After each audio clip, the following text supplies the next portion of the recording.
Ya, kita kembali lagi untuk mengikuti satu segmen wawancara motivasi kewangan bersama dengan pakar kewangan yang pastinya tidak asing lagi di Rampai Pagi dan mungkin ramai je penonton-penonton kita ni tertunggu-tunggu ni untuk mengikuti segmen kewangan ini. Tajuknya Tahun Baru Bajet Baru. Kita bersama dengan Hafizah Sili pada pagi ini. Selamat pagi. Selamat pagi. Apa kabarnya ni pada hari ini? Kabar baik. Alhamdulillah, semangat akan Ya. masuk ke tahun baru.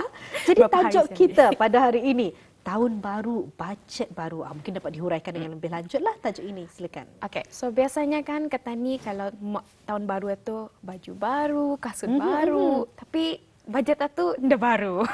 Terasa. Jadi biasanya kata ni memang perlulah ada bajet baruannya pasal situasi kata ni berbeza setiap tahun walaupun sedikit.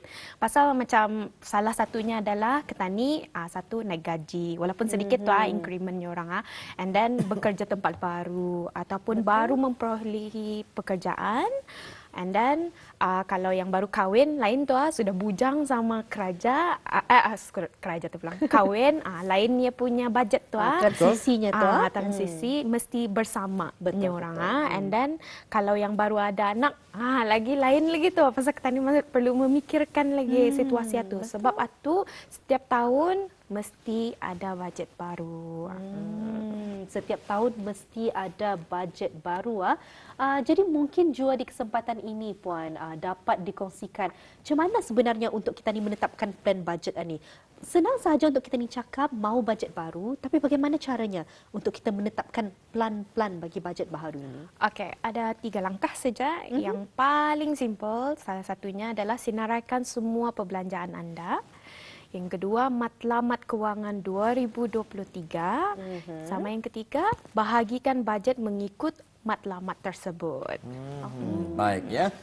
Kita ada infografik ataupun slides ya yang akan cuba kita paparkan kepada penonton kita ni langkah-langkah menetapkan plan ataupun bajet ya yang boleh kita ni lakukan senaraikan semua perbelanjaan kita ni ya dan juga matlamat kewangan ya kita ni bagi tahun 2023 dan bahagikan bajet ya mengikut matlamat ini tadi ya. Jadi ini dia. Kita dapat saksikan langkah-langkah menetapkan plan bajet atau dalam bahasa Inggerisnya steps in setting a budget plan. Jadi kita senaraikannya pertama sekali semua perbelanjaan kita ni apa yang ingin kita dibelanjakan macam saya pula pakar kewangan ya. Tapi tidak apa-apa mengulas sahaja kembali apa dikongsikan oleh Hafizah Usili sebentar tadi dan kita ni mesti mengetahui apakah matlamat kewangan kita ni bagi tahun 2023. Mungkin matlamat kita ni sekarang kita ni sudah berkahwin ada lagi bajet-bajet yang tersendiri. Mungkin matlamat kita ni adalah untuk melancong dengan lebih banyak. Mana apa sahaja matlamat tersebut pastikan kita bahagikan bajet tersebut mengikut matlamat yang telah kita tetapkan. Berbalik semula kepada Puan Hafizah ya.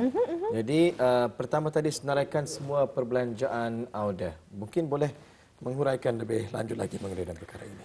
Okey, baiklah. So dalam senaraikan semua perbelanjaan anda ni pertama kali kita ni akan lihat perbelanjaan bulanan yang tahun ani. Okey. So kita ni listkan pembayaran tetap, pembayaran tidak tetap dan ini yang paling important, pembayaran yang tidak dijangka. Unexpected orang. Macam pembayaran tetap itu as usual lah bil air, elektrik, telefon, loan pribadi, loan kereta, loan rumah dan lain-lain. Pembayaran tidak tetap, makanan harian, makanan luar, pembelian secara maya, ini careful. Okay. Pembelian baju, melancong dan lain-lain. Pembayaran tidak jangka ini yang paling orang sensitif pasal takut over budget kita ni. Biasanya penyelenggaraan kereta disebabkan aksiden kaya ataupun kereta rosak. Biasanya kita ni indah masukkan dalam budgetnya. Betul. And then penyelenggaraan rumah kita ni dah tahu tiba-tiba atap bocor. Mungkin ia dapat dipanggil sebagai emergency savings ke? Yes. Emergency savings jualah. Ia tak macam indah banyak orang ada. Jadi itu adalah salah satulah dan rawatan perubahan untuk kecemasan lah, macam paksa ke arah private hospital ke apa, ataupun private clinic kan. So duit yang pembayaran tidak dijangka ni important kalau benda-benda tersebut yang berlaku. Jadi kita ni melihat sahaja perkongsian Hafiza Osili mestinya ada apanya orang kita ni emergency savings, tapi sebenarnya untuk mengagak-agak berapa sebenarnya sepatutnya yang disimpan ni untuk emergency savings ni? Untuk emergency saving biasanya lah 6 bulan, at least 3 ke 6 bulan. 3 ke Kalau 6 bulan by apa tu? international standard of gaji ketani ataupun perbelanjaan ketani. Oh. Orang ketani boleh start dari yang lagi sikit, iaitu perbelanjaan kan. So 3 ke 6 bulan sudah ketani dapat mencapai satu, mungkin ketani boleh up sikit game tani in terms of emergency saving. Yang lainnya dengan apa yang disebutkan sinking fund atau lain. Oh, itu saya selalu mendengar je sinking different fund tu. tu. Sinking fund sama emergency fund ni lain. Apa bezanya tu? Bezanya sinking fund yang orang selalu sebut ni adalah kemahuan. Macam bag ataupun ia akan melancong, biasanya diorang simpan ke dalam sinking fund. So dua ni dah boleh dicampur. Indah termasuk dalam perbelanjaan yang bukan tetap atau? Atau boleh juga pasal perbelanjaan yang tidak tetap atau yang sana biasanya diorang bahagikan lagi. Macam ada untuk makanan, untuk like ni akaun untuk aku daily macam bulanan in terms of makanan, ni in terms untuk aku melancong, ni in terms untuk aku punya barang kemahuan apa tu. Biasanya itu more big topic lah. Faham. Jadi kita dapat ikuti bersama ya beza sinking fund, emergency saving, perbelanjaan tetap dan tetap dan sebagainya. Pada dasarnya ada 3 simpanan lah ya tadi ya. Satu perkiraan belanjaan kita ni bulanan, satu perkiraan perbelanjaan bulanan yang tidak tetap, sebagai contoh makanan dan juga sebagainya, keperluan asasi ya. Dan yang ketiga tadi masa-masa kecemasan ya, simpanan yang perlu ada dalam bajet ataupun simpanan kita ni. Berikutnya pula tadi katanya ada menyentuh mengenai dengan matlamat kewangan 2023. Saya kurang mengetahui mengenai dengan matlamat kewangan ini. Apa yang dimaksudkan dan mungkin boleh diterangkan. Okey. So matlamat kewangan ni 2023, ia lebih kurang sama macam kata ni aku tahun depan kan diet kurang 5 kilo macam tu. So yang ni dari contohnya adalah salah satu yang selalu saya dengar lah, melunaskan hutang kad kredit, melancong, menyimpan wangnya. Ada, I'm not sure kalau kita pernah lihat ada viral yang anunya, ia akan saving 10,000-nya dalam setahun atau kali di kusung-kusungnya aku saving RM10 macam tu. So itu adalah salah satunya lah. So dalam menyimpan wang, bukan itu saja, ada lagi benda-benda lain lah, macam akan membeli laptop kaya tahun depan. Because satu memerlukan kewangan juga. So dari awal lah yang kita ni setkan, tahun depan aku akan balian ni ataupun aku akan aku akan mengclearkan hutangku yang ni, apa yang dapat ku buat lah macam tu. Perlunya kita ada matlamat ya, supaya kita ni dapat melihat apakah yang ingin kita ni capai dari segi kewangan, terutama sekali matlamat kewangan juga bagi tahun 2023 ini. Tapi kadang terutama sekali kalau lepas bonus ataupun sebagainya lah, keluar gaji, pasti ada perbelanjaan yang terlebih tu walaupun sedikit. Jadi macam mana ni, adakah ada caranya untuk kita ni mengawal perbelanjaan yang berlebihan ni? Okey. Salah satu mengawal perbelanjaan berlebihan ni biasanya ni saya pernah sharekan juga, iaitu baik saja menerima gaji, ketani tolak macam perbelanjaan tetap tadi yang semua bil apa tu sudah. Kali lepas satu ketani tolak ketani punya saving, simpanan, tolak dulu. Sudah tu baru tak ketani boleh berbelanja orang tanpa rasa risau atau guilt free. Guilt free. Itulah di antaranya ya yang telah dikongsikan berkenaan dengan cara-cara untuk mengelakkan perbelanjaan berlebihan. Baik, mengenai dengan melunaskan hutang kad kredit tadi puan ya. Mungkin untuk perbelanjaan kita ni lah ya. Ada yang menganggap ianya sebagai sesuatu yang mustahil ataupun susah untuk dijalankan. Ada tips ataupun mungkin nasihat yang boleh disampaikan mengenai perkara tersebut? Okay, so itu adalah step yang 3 tuan. Sekali kira matlamatnya untuk melunaskan hutang kad kredit. So sekiranya lah sebagai contoh hutang kad kreditnya 2,000 di dalam masa tu. So ia cakapnya okey aku akan melunaskan hutangku aninya.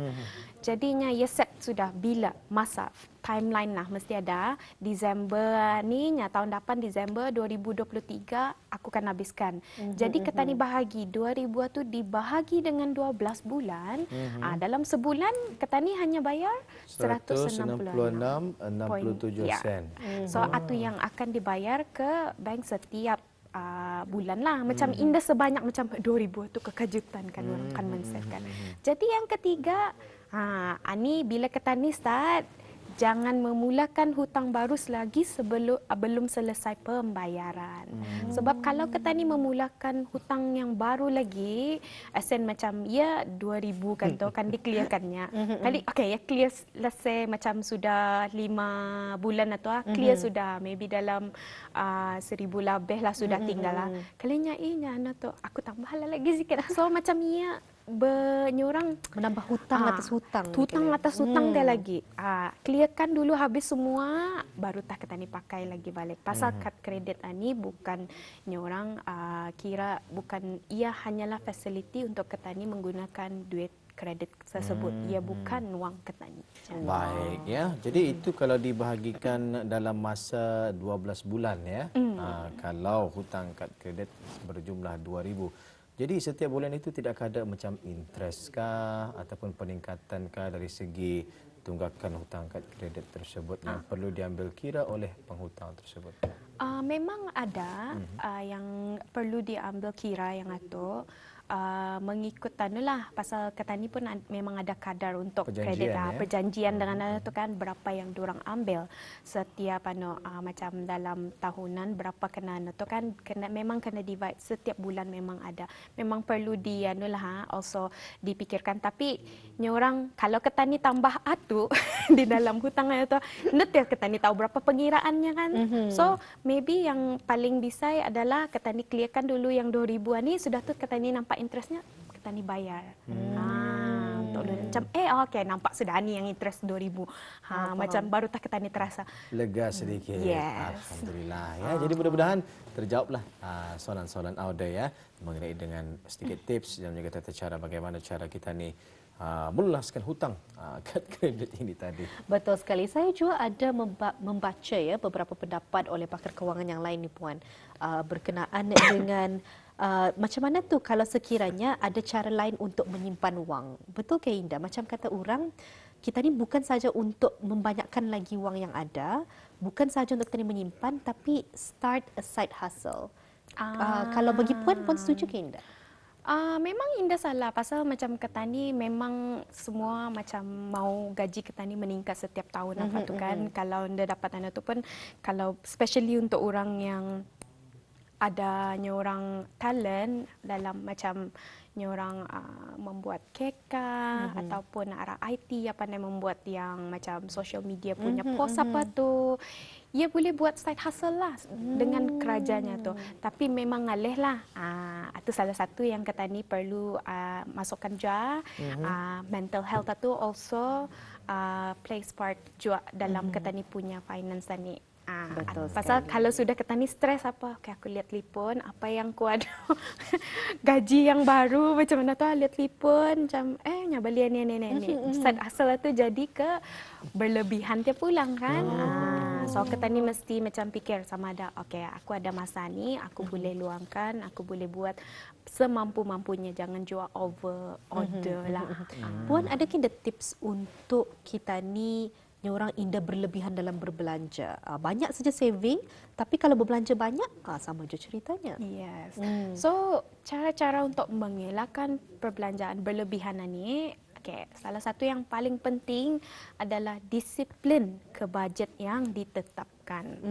Disiplin maksudnya macam mana tu Puan? Macam ketani Indah berdiskaun dengan diri ketani lah. Macam bulan ni hari jadi biniku. Aku ada sikit lah tu.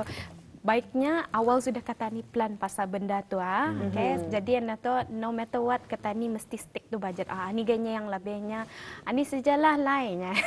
Makan arah sini saja.